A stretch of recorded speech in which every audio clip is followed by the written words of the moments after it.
Bendiciones, queridos hermanos. Les saluda su sierva Nancy Elizabeth Pellegrina de Salvatore. Hoy vamos a estar viendo un tema, conforme a Dios me lo ha dado, que tiene que ver con la herencia. Lo he titulado Herencia en el Antiguo Testamento y en el Nuevo Testamento. Y vamos a comenzar con un interrogante. ¿Qué es la herencia material? ¿Qué es la herencia en sí?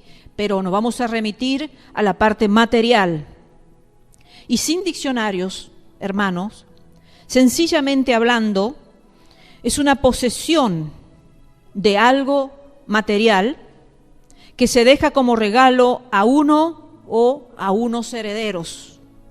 Y para poder entender este tema de la herencia material, vamos a remontarnos al Antiguo Testamento en sus orígenes, donde se establece y se enseña y uno aprende a partir del Antiguo Testamento, y allí se establece de qué manera recibirán los israelitas su tierra como heredad. Para eso vamos a leer Números, capítulo 26, versículos 52 al 56. Dice así su palabra: Y habló Jehová a Moisés diciendo: A estos se repartirá la tierra en heredad por la cuenta de los nombres, o sea, a los hijos de Israel se está refiriendo. A los más darás mayor heredad y a los menos menor, y a cada uno se le dará su heredad conforme a sus contados.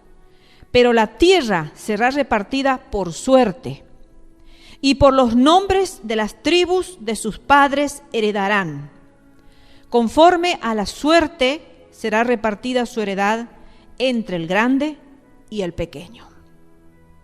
Aquí tenemos la manera en que recibirían los israelitas su tierra como heredad.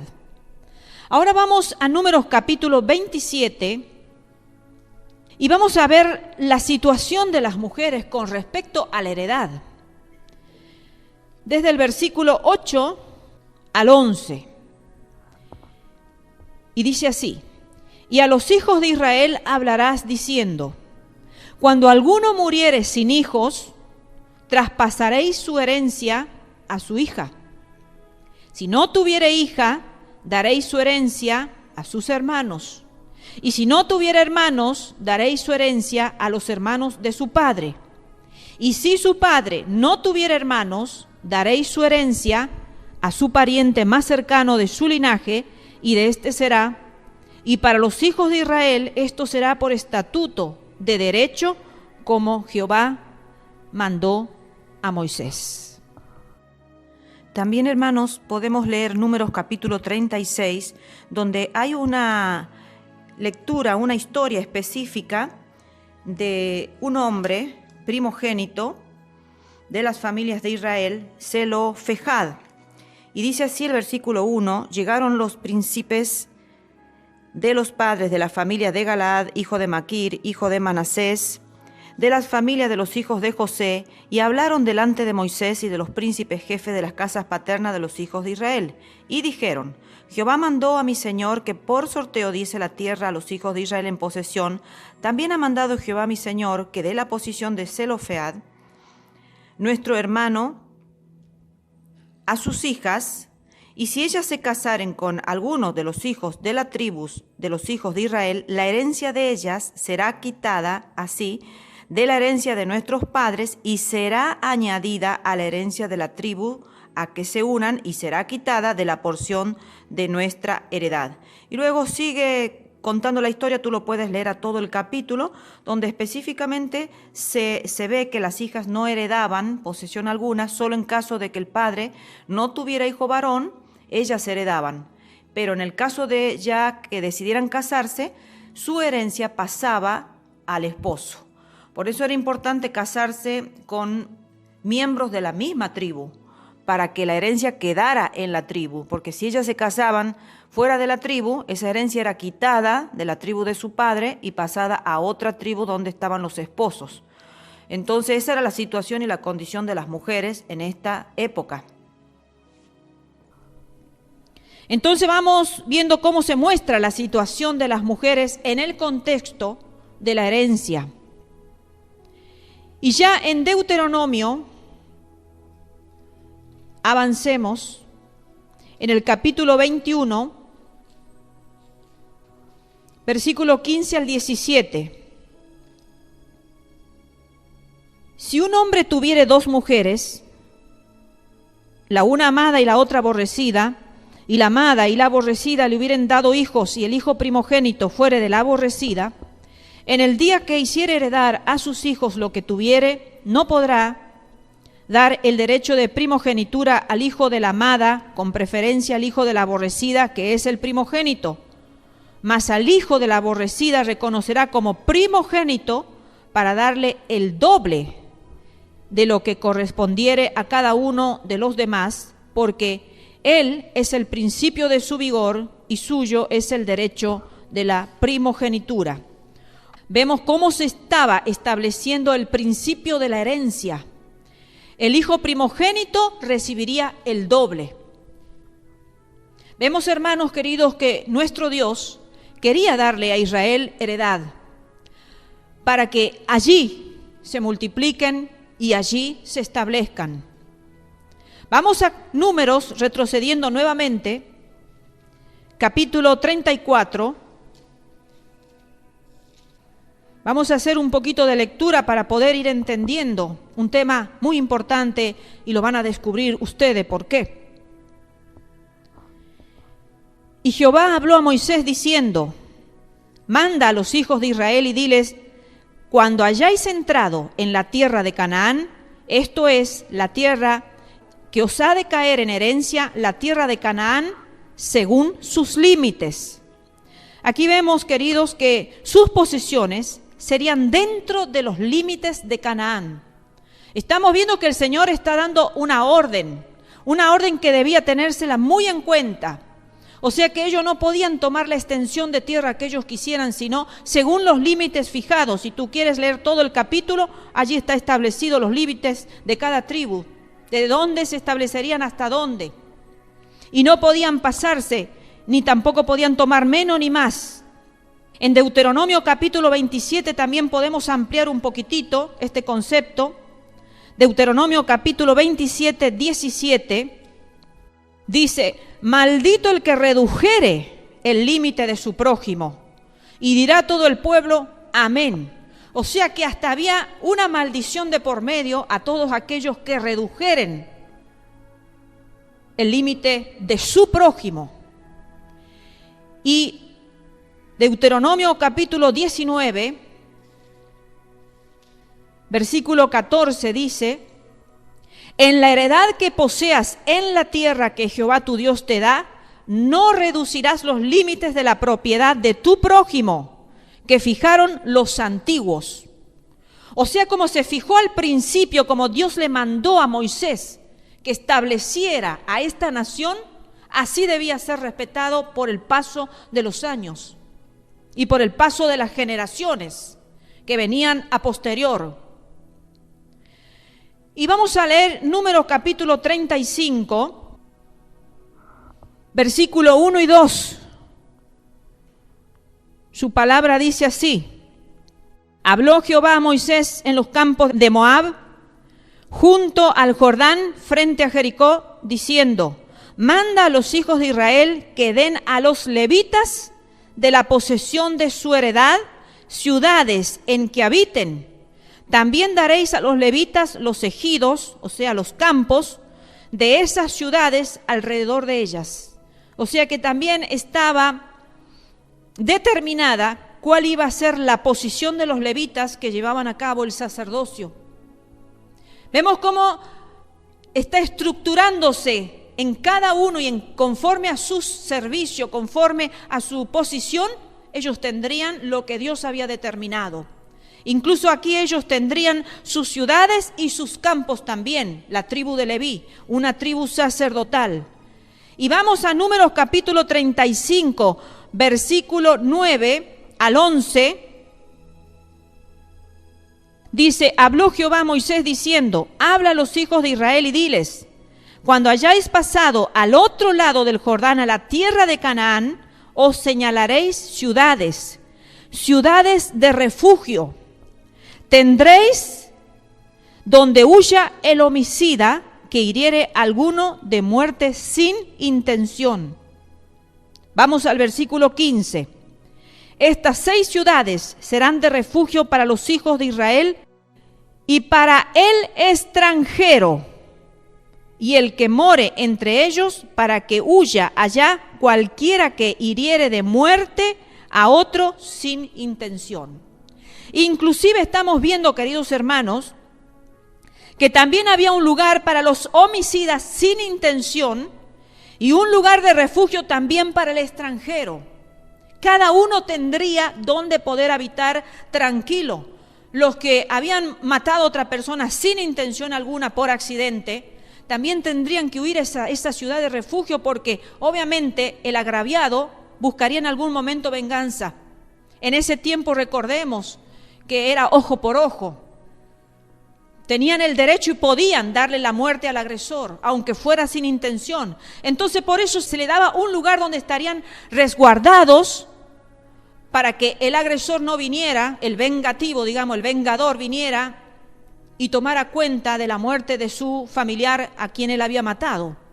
Entonces tenemos un lugar también para los homicidas sin intención y también un lugar para los extranjeros. Recordemos, hermanos, que los israelitas venían de una esclavitud en Egipto. Habían estado 420 más o menos años cautivos en una tierra que no era su tierra, por eso es que habían estado en esclavitud. Vagaron por el desierto hasta por fin llegar a su tierra prometida, la tierra que Dios le había prometido, la tierra de Canaán. Y allí en esa tierra que el Señor les había prometido tenían que ordenarse. Y la forma es designando su herencia para los que se posicionaban y luego para sus hijos, para sus nietos, bisnietos y generaciones posteriores. Ya estaba todo reglamentado para ellos.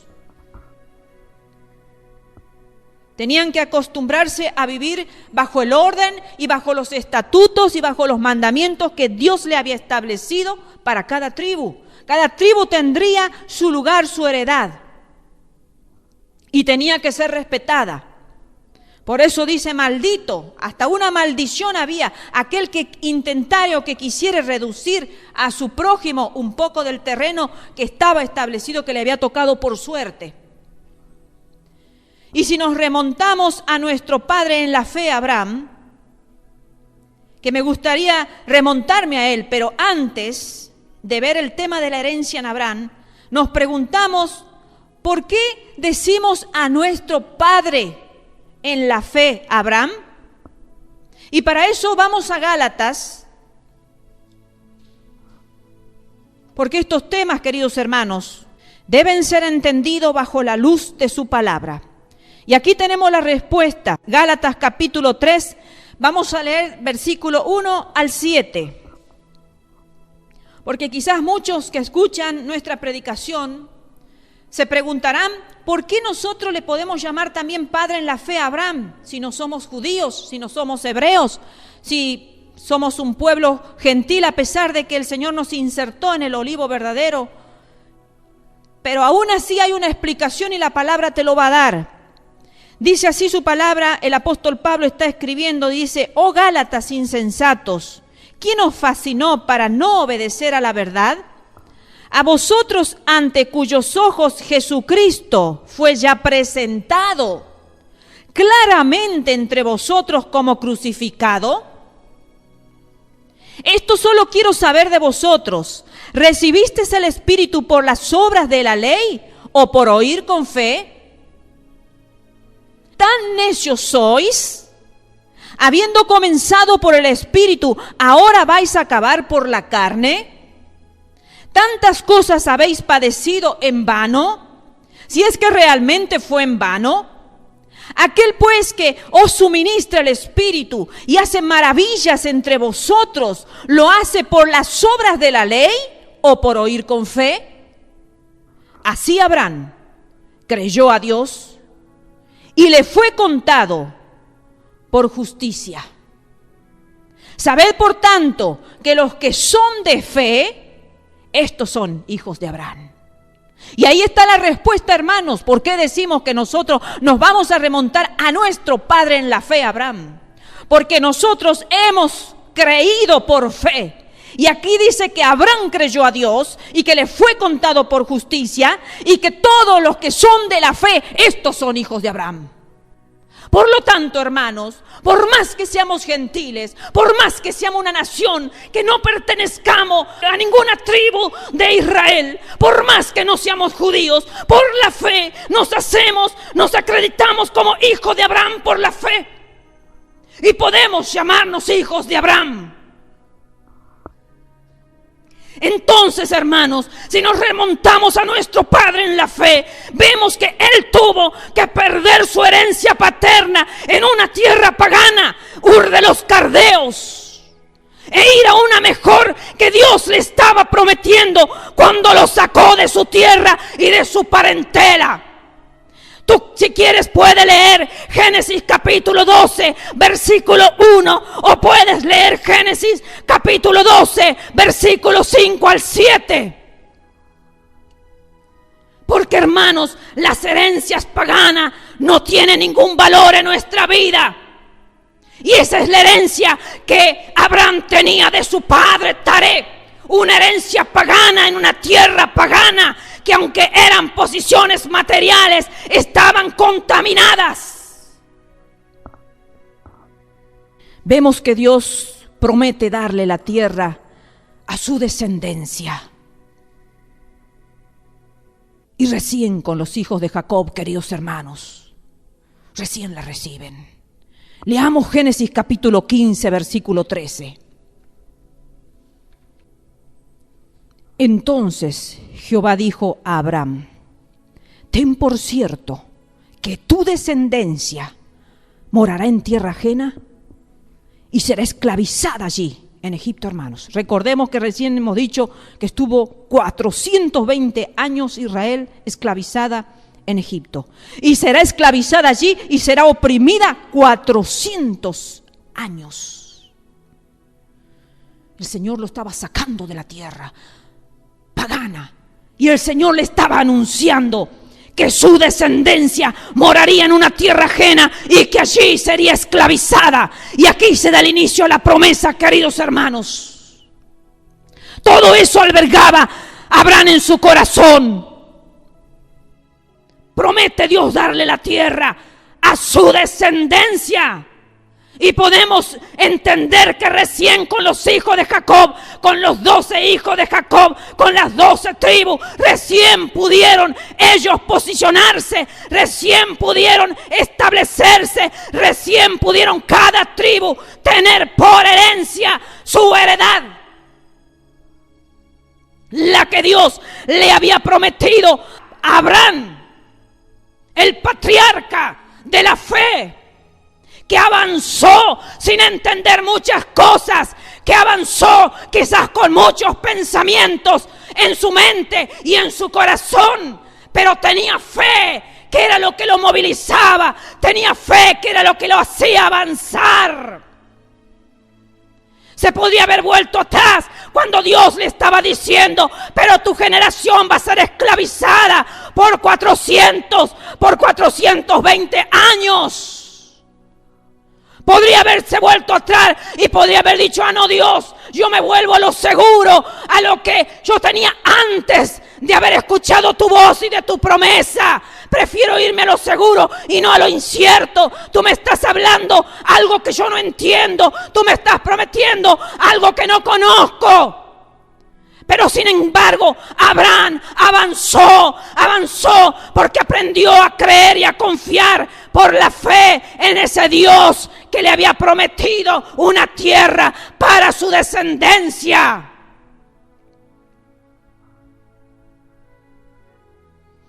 Y él pudo llegar a la tierra, pero aún así no recibió su herencia en esa tierra. Y vamos a entenderlo un poquito. Vamos a Hebreos capítulo 11. Versículo 8 al 10. Por la fe, Abraham, siendo llamado, obedeció para salir al lugar que había de recibir como herencia, y salió sin saber a dónde iba.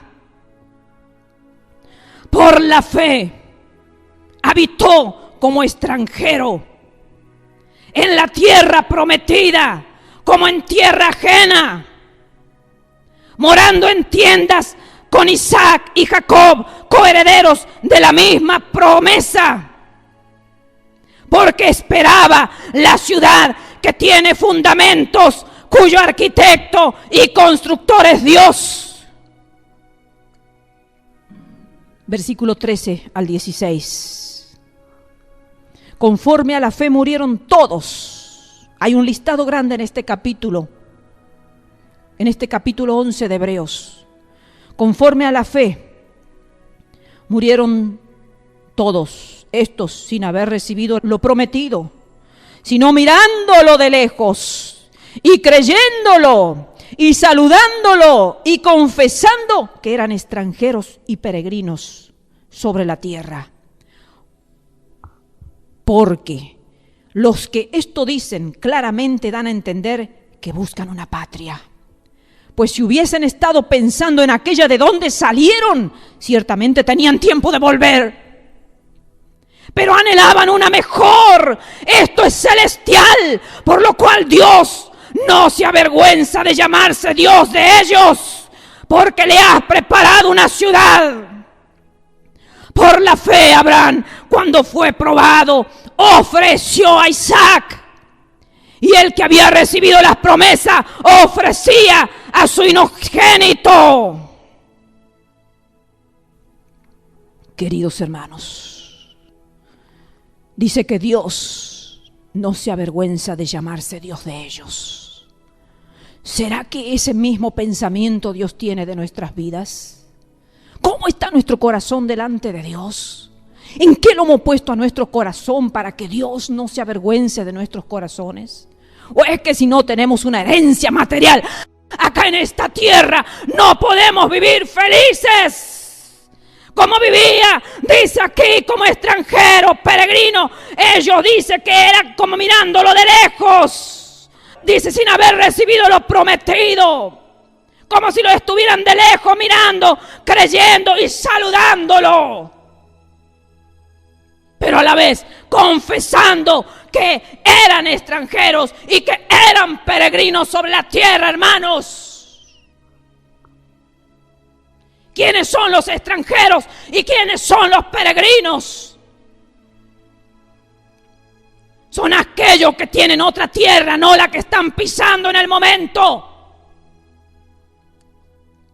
La tierra material que estamos pisando nosotros no es nuestra tierra. También nosotros estamos esperando, como aquí decía en el capítulo 11, versículo 8 al 10,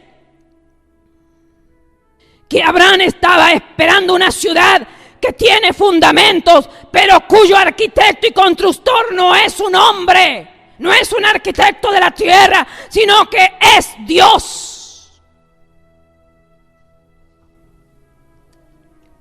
Estaba en la tierra prometida, pero como extranjero. ¿Estamos viviendo así nosotros, hermanos, como extranjeros acá en la tierra? ¿O estamos cada día poniendo más nuestro corazón en nuestra herencia, en nuestras posiciones, en esto y en aquello material?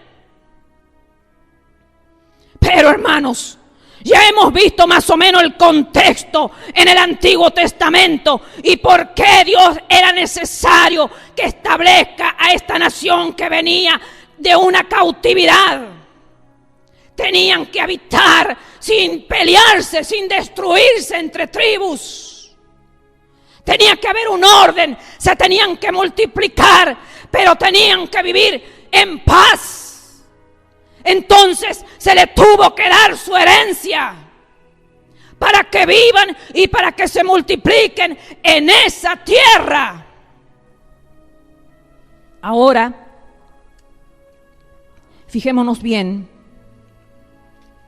que en el Nuevo Testamento no habla de una herencia física, sino de una herencia espiritual.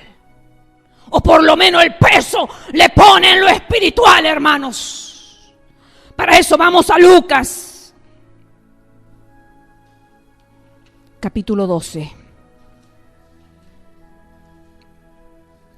Versículo 13 al 21. Le dijo uno de la multitud a Jesucristo: Maestro, di a mi hermano que parta conmigo la herencia. Mas él le dijo: Hombre, ¿quién me ha puesto sobre vosotros como juez o partidor? Y les dijo: Mirad y guardaos de toda avaricia, porque la vida del hombre no consiste en la abundancia de los bienes que posee. Y ahora sigue diciendo lo siguiente. También les refirió una parábola diciendo, o sea, Jesucristo le está confirmando. Dice así el versículo 16: La heredad de un hombre rico había producido mucho. Y él pensaba dentro de sí diciendo: ¿qué haré? Porque no tengo dónde guardar mis frutos. Y dijo: esto haré. Derribaré mis graneros y lo edificaré mayores, y allí guardaré todos mis frutos y mis bienes. Y diré a mi alma: alma, muchos bienes tienes guardados para muchos años. Repósate, come, bebe, regocíjate. Pero Dios le dijo: necio, esta noche vienen a pedirte tu alma, y lo que has provisto, ¿de quién será? Así es el que hace para sí tesoro y no es rico para con Dios. Jesucristo habla de la herencia como causa que lleva a la avaricia y a la necedad. Muchas guerras y muertes vienen por la avaricia y por la codicia, queridos hermanos. Hombres y mujeres se matan por una herencia, por un pedazo de tierra, por un poco de plata en el banco, por un auto, por esto y por aquello. ¿Para quién será lo que has guardado?, le decía al necio ese que pensaba disfrutar con todo lo que tenía guardado. Entonces le dice: necio, esta noche vienen a pedirte tu alma. Y lo que has provisto, lo que has guardado, ¿de quién será? Tanto afán que ponemos por la cosa de la tierra, hermanos, y nos morimos. Muchos se han infartado, muchos se han enfermado al corazón por culpa de las herencias, por culpa de las posesiones. La herencia de esta tierra nos hacen perder de vista la eterna, hermanos. Cuando ponemos la mirada en las cosas de la tierra, perdemos la visión de lo eterno. Pero cuando ponemos la mirada en lo eterno, perdemos la visión de las cosas de esta tierra. ¿En qué has puesto tu mirada? Porque si has puesto tu mirada en las cosas de la tierra, en las posesiones, en las herencias, entonces te asegura la palabra de Dios que has perdido la visión de lo eterno. Porque vamos a Colosenses, la palabra de Dios tiene que dar respuesta a todo lo que predicamos, a todo lo que confesamos. Colosenses, capítulo 3. Aquí está el apóstol Pablo exhortándonos, aconsejándonos o enseñándonos, porque hay personas que hay que enseñarles, a otras hay que exhortarlas. Si pues habéis resucitado con Cristo, buscad las cosas de arriba, donde está Cristo sentado a la diestra de Dios. Poned la mirada en las cosas de arriba, no en las de la tierra.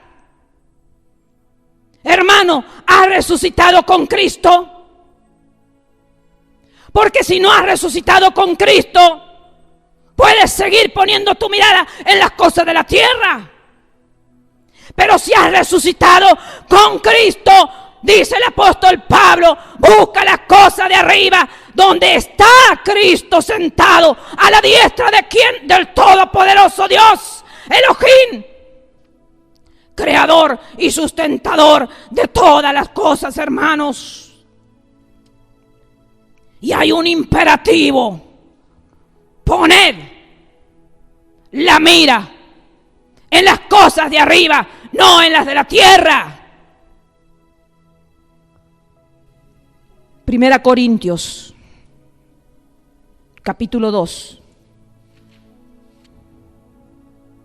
versículo 9. Sigue el apóstol Pablo aquí reconfortando a todo aquel que ha muerto con Cristo y que ha resucitado con Cristo, pero que hoy seguimos con vida y estamos acá en la tierra, sufriendo, padeciendo injusticia, padeciendo pérdidas. Aquí está el apóstol Pablo. Dice, ante bien, como está escrito, cosas que ojo no vio ni oído yo, ni han subido en corazón de hombre, son las que Dios ha preparado para los que le aman. Nos insta, nos mueve,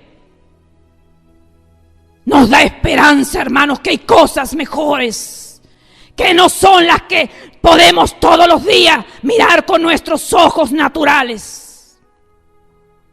Hay cosas superiores, hermanos. A veces nos vamos a quedar mirando las cosas de esta tierra, hermanos, y vamos a perder aquellas que Dios ha preparado para los que le aman. Anteriormente, hermanos, vimos que Jesucristo nos lleva a un nuevo pensamiento también. Aquí el apóstol Pablo nos está diciendo, Dios tiene cosas sobrenaturales. Hermanos, no estemos entristecidos por las cosas de la tierra, que quizás las has perdido. Quizás has perdido una herencia, quizás has perdido una posesión, por distinta razón que sea. El apóstol Pablo le dice, pero hay cosas que no vas a perder. Hay cosas que Dios le tiene para aquellos que aman a Dios. Cosas que no han visto los ojos y los oídos no han escuchado, ni han subido en corazón de hombre. O sea, cosas que ni siquiera te imaginas. Acá estamos limitados por lo que nuestros ojos ven, hermanos, o por lo que nuestro corazón desea y quiere. Pero lo que el Señor nos tiene reservado son cosas mayores, hermanos. Y vimos que Jesucristo, cuando estaba allí hablándole a ese que quería que sea juez o partidor, y después le afirma con la parábola, nos lleva a un nuevo pensamiento. No pensar en las cosas de esta tierra, eso es avaricia, eso te lleva a la avaricia. No, eso es necedad. Pensar en acumular para disfrutar, eso es necedad, porque hoy puede llevarte el alma y no sabes a qué eternidad vas a ir. Porque el que tiene puesta su mirada en la riqueza, baja la mirada a la tierra y se olvida de las cosas eternas del cielo. Jesucristo fue el mejor ejemplo, queridos hermanos. Nació humildemente, vivió humildemente, no tuvo posesión ni herencia propia. Hasta lo despojaron de su túnica cuando lo crucificaron.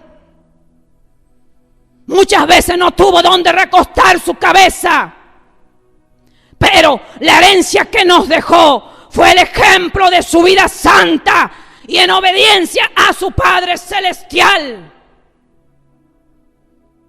Ese fue su único objetivo, obediencia a su Padre. y vivir una vida santa como el Padre quería. Nos mostró un camino a seguir, hermanos, y una herencia celestial a recibir. Él dijo: yo soy el camino, yo soy la verdad, yo soy la vida. Nadie viene al Padre sino por mí. ¿Quieres recibir esa herencia que el Padre tiene reservada para los que le aman? Entonces Jesucristo mostró que Él era el camino, hermano, para poder llegar al Padre. Esa es la mejor herencia que podemos dejar en esta tierra, nuestro ejemplo, y mostrar el camino de aquel que dijo lo siguiente. Vamos a San Juan capítulo 14 y ya finalizamos con este texto. San Juan 14, versículo 1 al 4.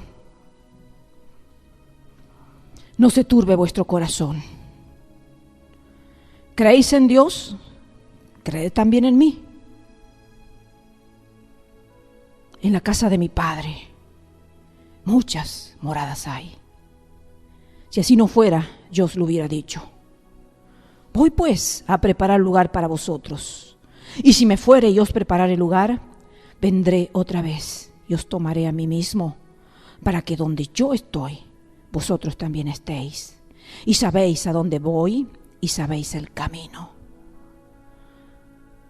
Empieza así Jesucristo: no se turbe vuestro corazón. ¿Cuántos corazones turbados hay en esta vida por las injusticias, por los robos, por las pérdidas injustas? Pero el Señor le está diciendo: no se turbe vuestro corazón. ¿Se ha turbado tu corazón por las injusticias, por las pérdidas, queridos hermanos? Y le sigue diciendo Jesucristo: ¿crees en Dios? No queda ahí. ¿Crees también en mí? ¿Creéis en Dios? ¿Crees también en mí? Dice Jesucristo. Que algunos quieren creer en Dios y creen que es suficiente. Pero Jesucristo está diciendo: crees en Dios, está bien, pero crees también en mí. ¿Por qué? Le dice: en la casa de mi Padre hay muchas moradas. Y voy a preparar lugar para vosotros. Jesucristo le está diciendo: yo voy a preparar lugar para vosotros. Porque Él quiere que donde Él esté, nosotros también estemos. Y sabéis a dónde voy. Y sabéis el camino. ¿En qué camino has confiado para llegar al Padre, hermano querido? Hay un solo camino que nos lleva al Padre y que se llama Jesucristo de Nazaret. El que dio su vida por la humanidad en la cruz del Calvario y derramó su sangre para limpiarnos de todos pecados, para que podamos acceder a la casa del Padre con un corazón limpio, lavado con la sangre de Jesucristo. No llores más, porque Jesucristo dice que si ponemos nuestra mirada en las herencias, y aún cuántas veces le hemos pedido a Dios que haga justicia. Padre, haz justicia por lo que me están robando. Padre, me están quitando una herencia.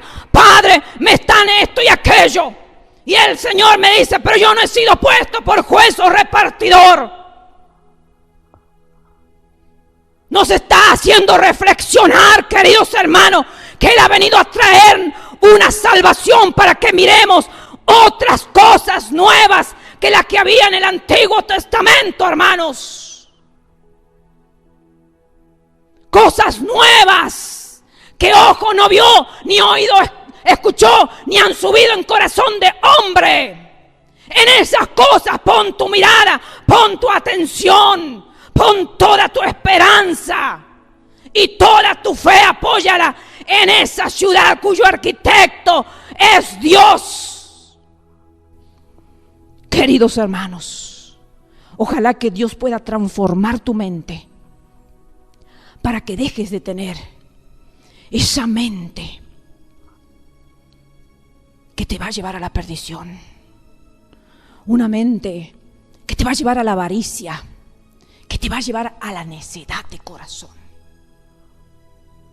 Que Dios nos ayude a vivir por fe. Porque dice que todos los que miraron sus rostros no fueron avergonzados. No vamos a ser avergonzados acá en la tierra si vivimos por fe. Si vivimos por fe y por esperanza, que lo que Dios nos da acá en la tierra es pasajero, que nuestra vida es pasajera, que somos peregrinos en esta tierra, que somos extranjeros en esta tierra. Que Dios nos ayude, hermanos, a entender que lo que nos espera en el más allá es mucho mejor que lo que está limitado acá en esta tierra, por los hombres, limitados, sí, por los hombres. Dios no tiene límite para lo que nos va a dar en eternidad. Nos vamos a gozar por siempre y para siempre. Vivamos bajo injusticia, bajo pérdidas, pero con esperanza de que todo va a ser retribuido allá en la patria celestial. Dios los bendiga, queridos hermanos.